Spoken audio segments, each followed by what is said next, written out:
the Prime Minister recently said that he wants to save money. We have something that would literally save the NHS £1 billion virtually overnight. Now ask me how that would be, how that would happen. Ask me this. Sylvia, please tell us, how would that happen? Well, welcome to the Energy Show. Here we discuss energy solutions to the problems of the modern age. It's all about emotions, it's all about energy, and our happiness matters.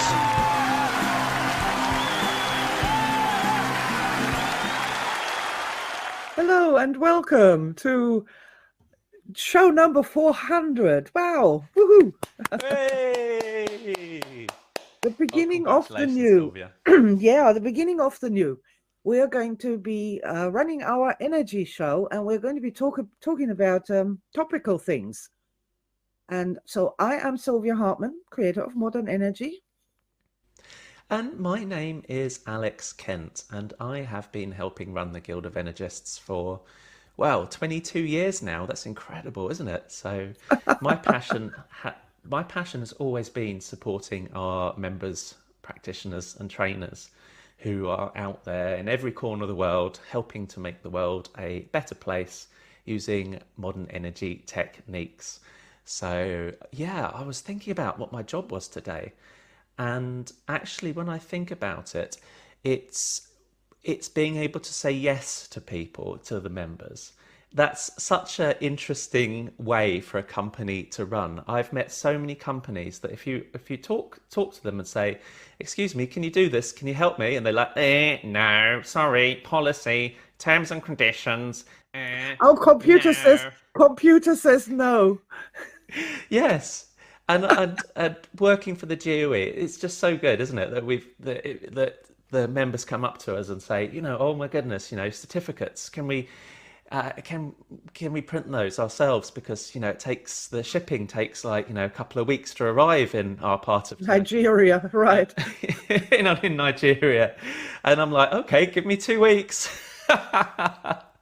It's just little things. So that's who I am and what I do. So you might not know me that well, but I'm Alex Kent is also the author of The Energy of Relationships.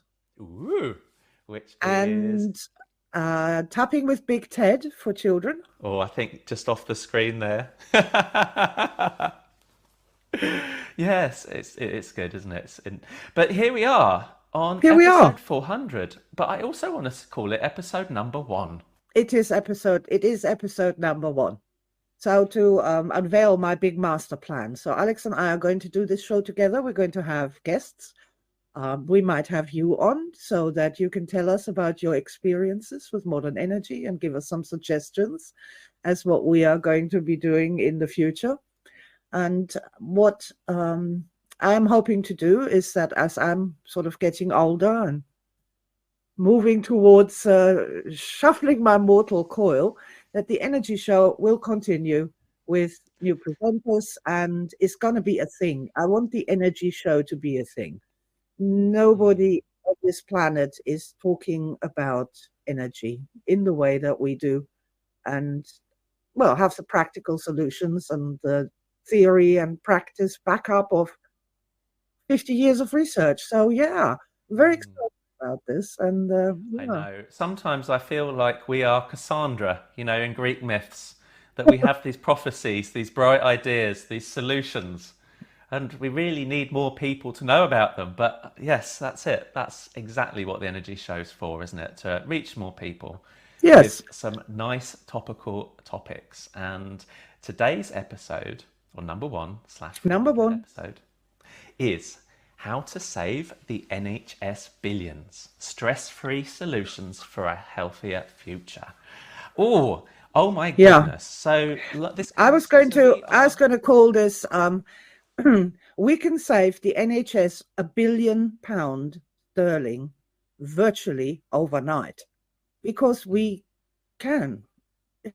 Because we can. This is ridiculous. We have got a thing here with modern stress management in particular that is absolutely. If so, here's my plan. Dear NHS, dear Prime Minister who wants to save money for our international people, the NHS is the British Health Service, which was established way back in time, 1948.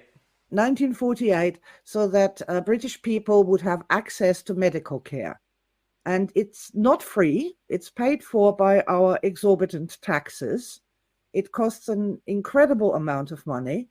It is a huge, complicated institution. If you something is the size of Disney, basically, probably even bigger than that. It has a crazy budget that is a big problem for trying to pay for it every year from the taxes that are being earned in this country. And yeah, so the Prime Minister recently said that he wants to save money. My first idea was, oh, they're going to bring in what's that called, voluntary suicide to save the NHS money on the old people. So that's got to be a good way forward. But in the meantime, we have something that would literally save the NHS £1 billion virtually overnight. Now ask me how that would be, how that would happen. Ask me this. Sylvia, please tell us, how would that happen? Well, we have a modern stress management program. It's a day course or a set of 4 individual sessions of about an hour and a half each. And this could be delivered to all the NHS workers. And we're talking here about the doctors, the nurses, the administrative staff, the porters, the cleaners, everyone who literally works for the NHS. This could be delivered in a single Zoom session to all of them. And it would directly result in a huge decrease in stress-related absenteeism, stress-related mistakes, people just getting fed up and quitting after so much money has been spent training them. And it would save the NHS just from the stress from the people who work in the NHS alone, £1 billion. And it's as simple as that, as straightforward as that. It's been tried, it's been tested all over the world with different people. It's ready to go. We have it. And all the powers that be have to say, yeah, let's do that. Let us help our people that work for the NHS with their stress problems so that they can be happier, they can function better, and they themselves get less ill and absent and depressed and distraught and demoralized. And I think that would be a fantastic way to start essentially a revolution in modern health, mental health and emotional health. Yeah, I completely agree because we really are a society in distress here in the UK. I mean, last week we had the Lord Darcy report into the NHS, and yeah, I think the way they described it was a healthcare system on life support, not dead, just on life Healthcare system support. on life support. Yeah, I mean, he had so many recommendations for this. I heard one commentator say, in the past, the solution was the NHS isn't working. Let's train up more doctors. Once we have more doctors, then the NHS will work. But this expert that was on the radio the other day said, I hate to say it, but that's like sending more soldiers over the top at Le Somme. Throwing more doctors into this situation that can't cope with it is not the answer here. No. And so Lord Darcy, in his recommendation, he said, of course, the key to this solution is having a happier, healthier population in general. Yes. That doesn't need to use the healthcare system so much. And one of the key statistics I saw there was that between 2021 and 2022, 51% of all workplace illness is now stress related. Which is why I said, if we want to reform the NHS, let's start with modern stress management for the people who work in the NHS. First of all, because that is an extraordinary, people don't realize just how much money is lost by people who get a migraine as they're working from their stress. And they're simply saying at that point, no, I can't work anymore, I must go. And they need to get an extra person in, and they get them from agencies, and it costs an absolute fortune. The money spent, just the money spent on stress problems in the NHS, in their workers. We're not going to even talk about the population who is super stressed and is having all these psychosomatic illnesses because of stress that they can't medically fix in the first place. We're not talking about those yet at all. We're just simply talking about the people who are working in the system. And the other thing that really troubles me is when they're so stressed, the doctors are being sent over the wall in the Somme. If they're so stressed, they're bound to make mistakes, because the more stressed a person becomes, the more mistakes they're going to make. And that's so simple. And, Yeah, no, also with doctors.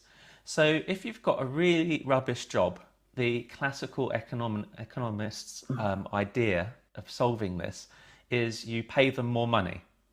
So, the worse your job is, that you pay them more money, and therefore people are going to be motivated to do a really bad, stressful job.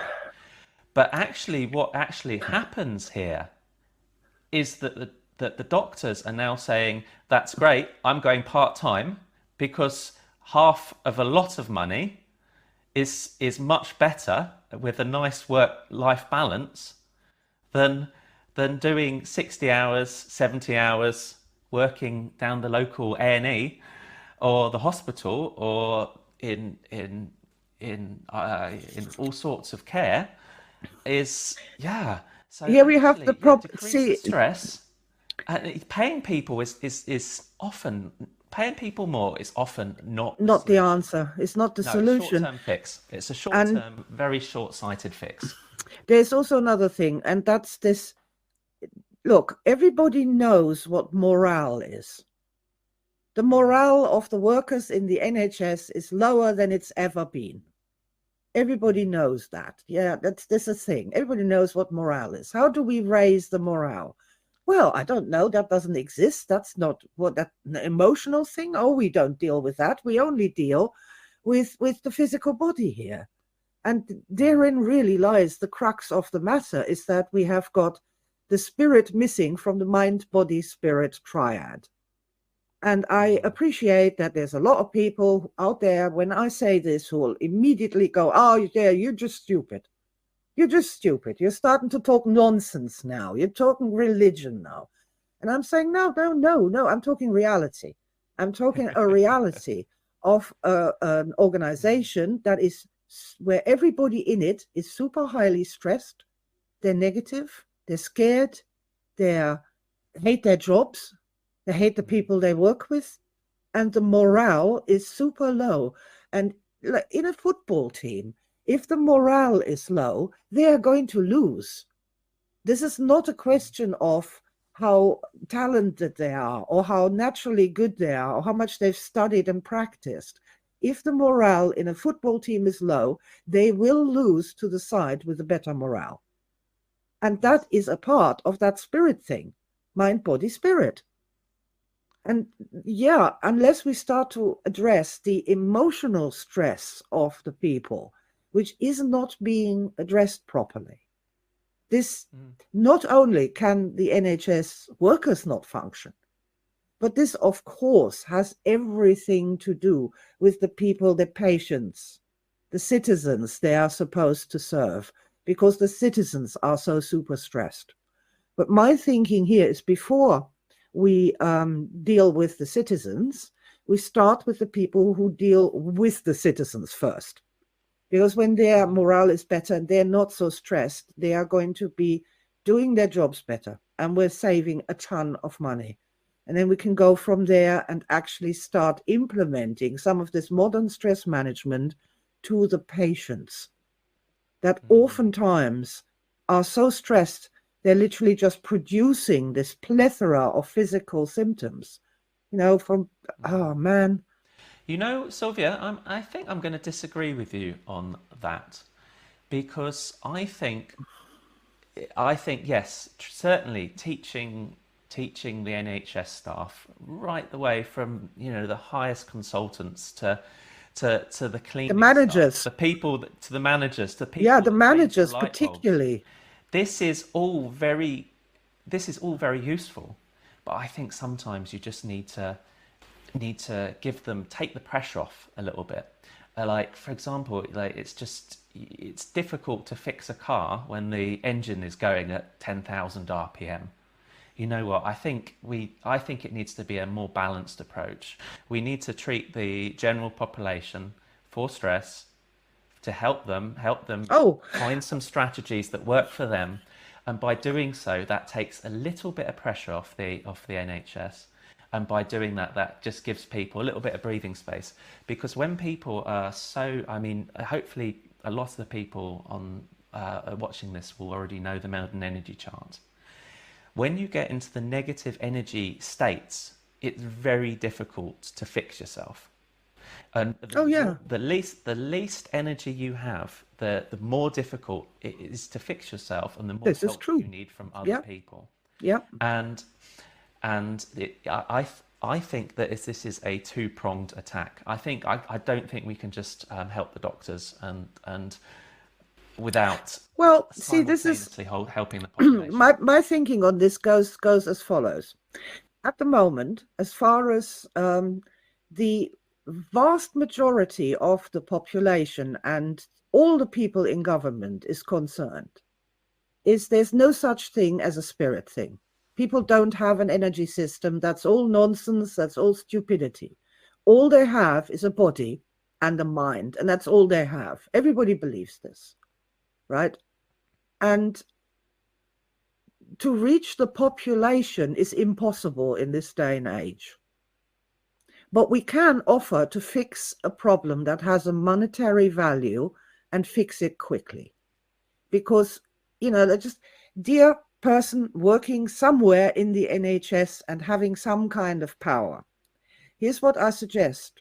Set up a trial study, a test with just one group of people and track them for 4 weeks and see how much better they're doing after they've learned modern stress management than they did before. And then you can see for yourself that this works, and this can be rolled out quickly, really, really quickly. And every one of these people who are working there, once they know about how modern stress management works, they can then tell the patients about it. You have now got an interface where one nurse can tell, over the lifetime she's employed there, thousands of people about modern stress management and help them. This is what I'm saying as a practical solution. Something, we are this tiny little organization here. How can we impact really the biggest amount of people possible? And this drives me nuts, because a lot of this is completely unnecessary suffering that's happening here, because people don't Sylvia, realize what's wrong with them. I made a video called Diagnosis No Medical Cause. And apparently 50% of people who go into the doctors in the UK get that diagnosis. The doctor looks at their physical body and says, there's nothing wrong with you. And the patient says, yes, but I can't sleep, I can't eat, I have stomach aches, I have headaches, my back hurts. There has got to be something wrong with me. And the isn't doctor that says, interesting that it's the same 50? It's the 51% on that same statistic. So it's both 50%, isn't it? Where a person turns up at the doctors and there isn't a physical cause to their injury.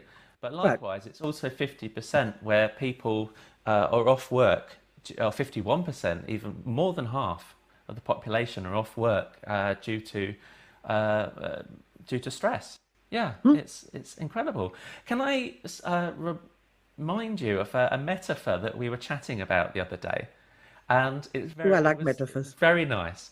Yes, I was saying how uh, when when it comes to car repairs, say for example, I was using a car as a metaphor, and I'm saying it's much better to check a car once a year. In the UK, we call that the MOT, to see if it's got any problems and put up signs if there's a speed bump, and put a give way up sign up to stop people crashing into each other, and those things prevent like the big smash. Because after there's been a big smash, or your wheels have fallen off, or you've hurtled into some pedestrians because your brake pedal's fallen off, after that, it's so much more expensive to fix the car, to fix the problem, to fix the people. Actually, prevention is way better than the cure when it comes to this. And what did you say to me about the car metaphor, about how to restore a battered old car that's been in an accident to perfect health again?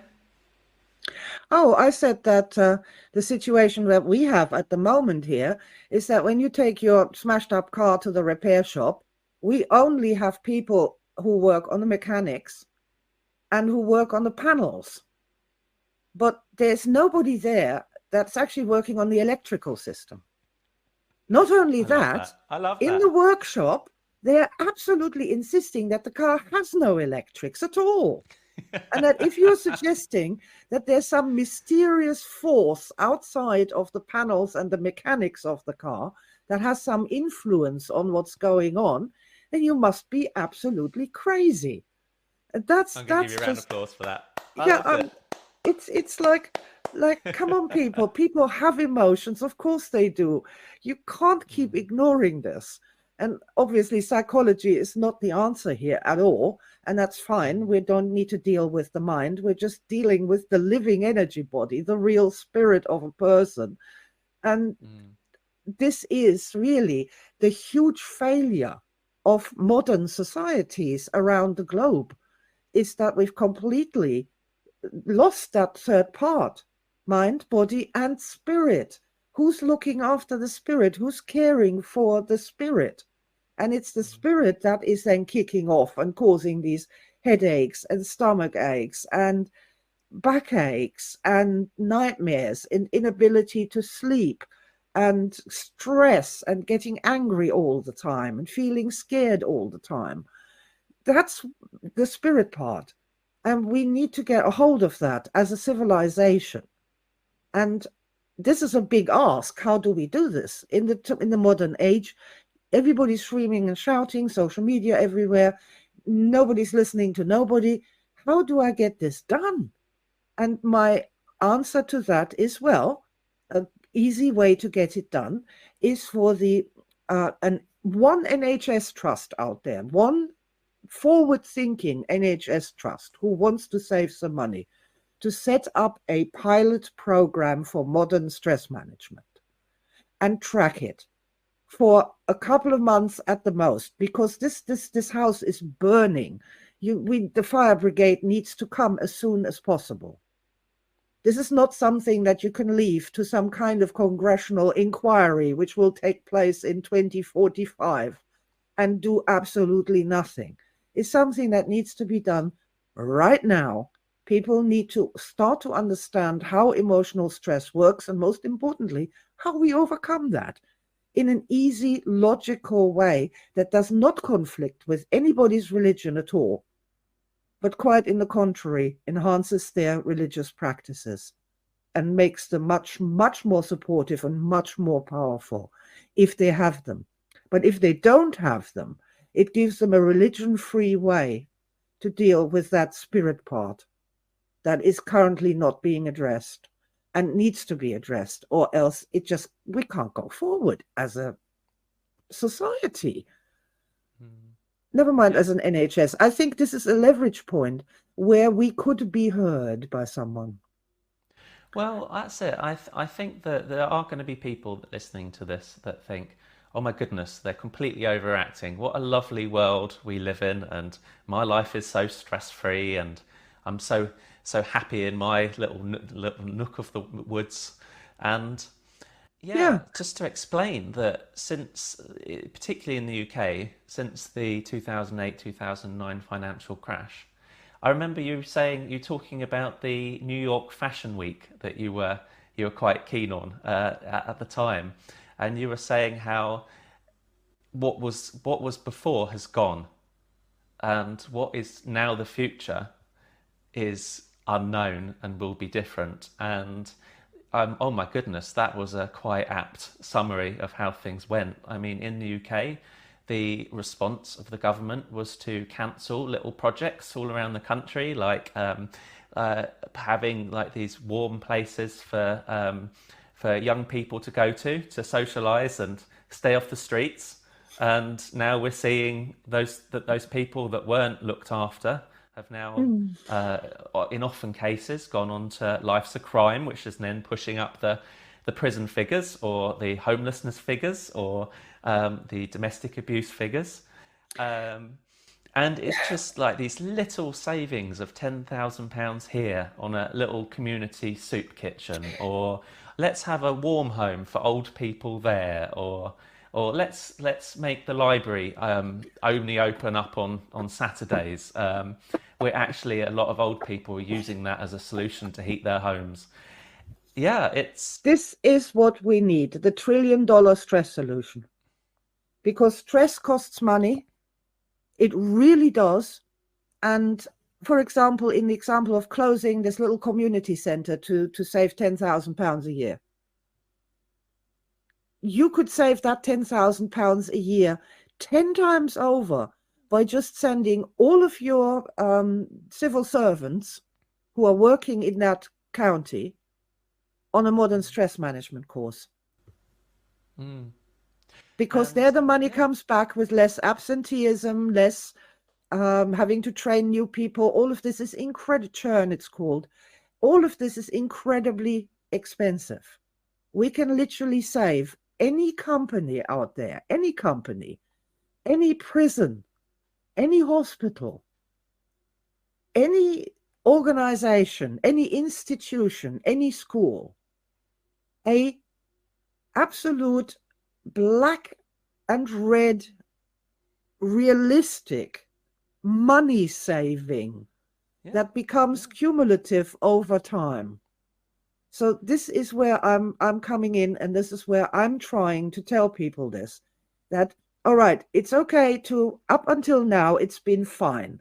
We could leave the spirit part to the religious folks once a day on a Sunday, or to the stupid crystal ladies in the new age, or running around with their crystals and bells and feathers in their hair. We can leave it to them. It's okay, it doesn't matter. It's a hobby. It's a hobby for bored people. But we've come now to a point, and I was worried in 2014 about the stress of the world. Mm. 2014, I wrote this. I was That so was worried the about it. austerity years, Sylvia. That was the austerity years. And do you know what happens when you stress out the population? What they do is they often turn to the hard left or the hard right.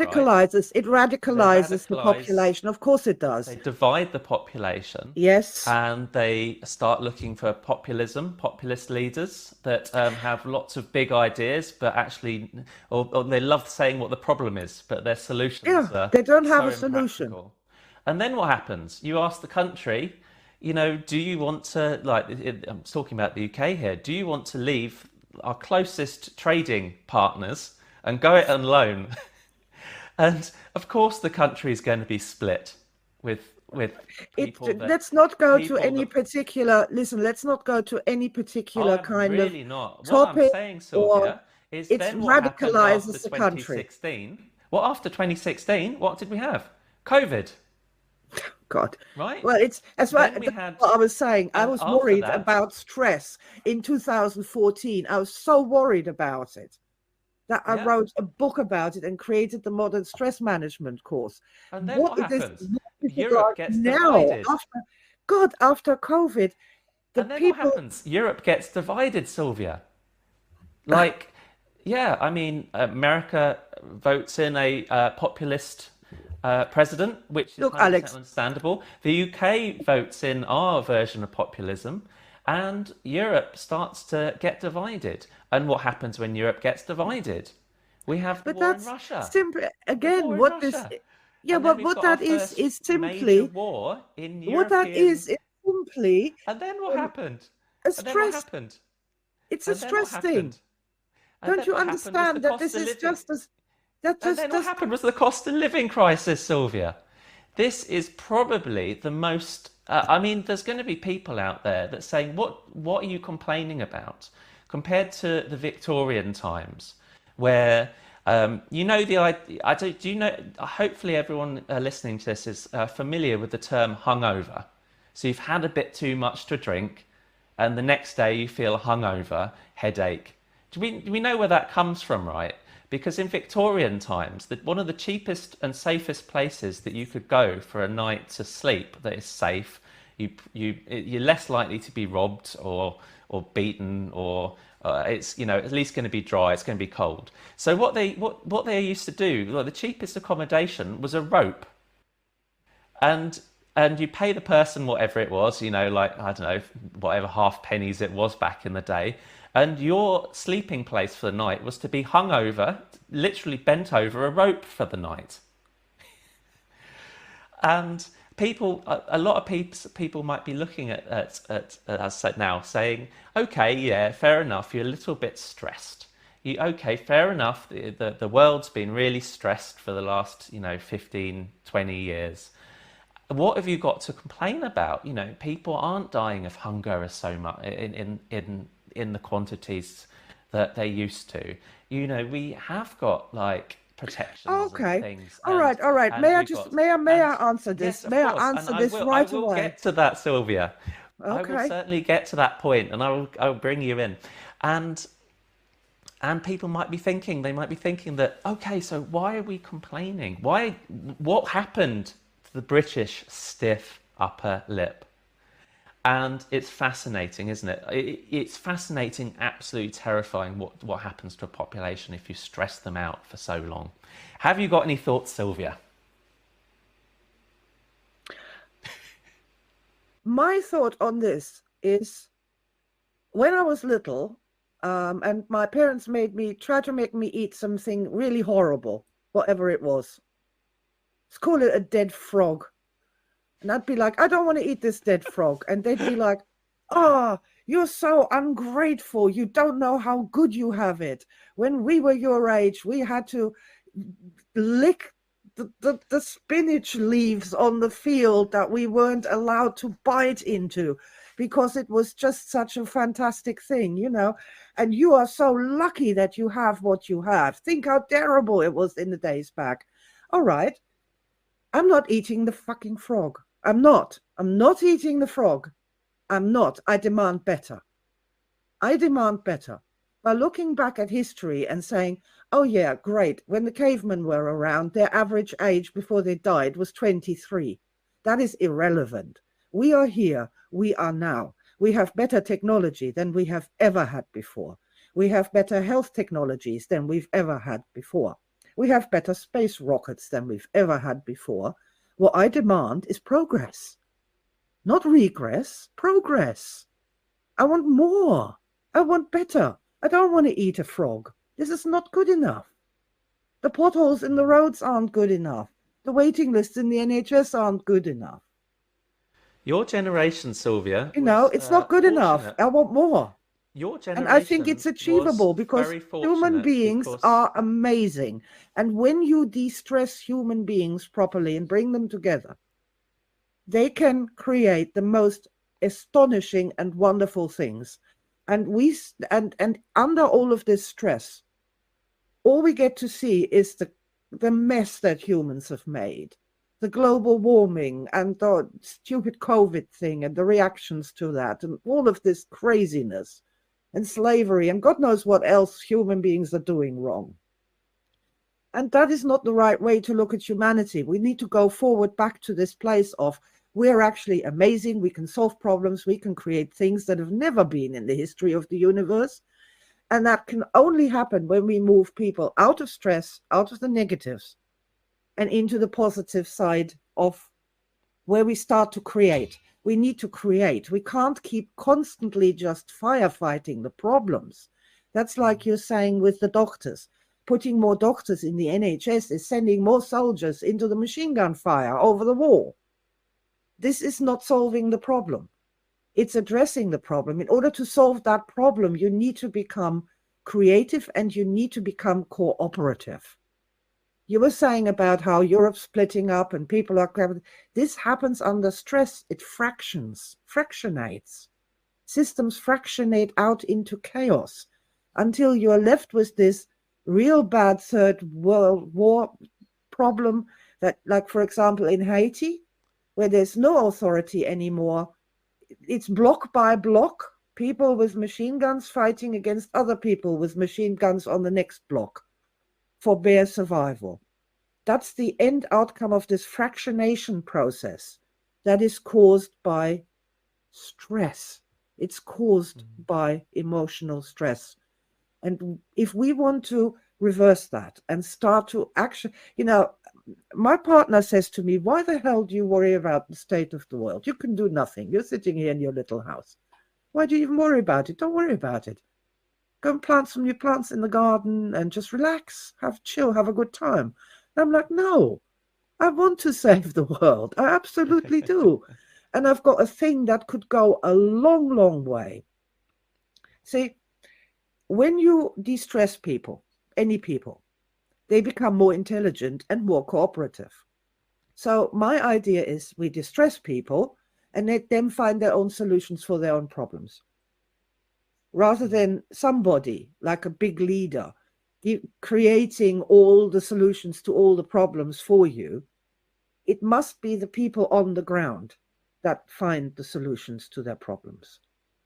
Be that in their own family, be that in their own department, be that in their own company, or in their own managerial thing, in their own office.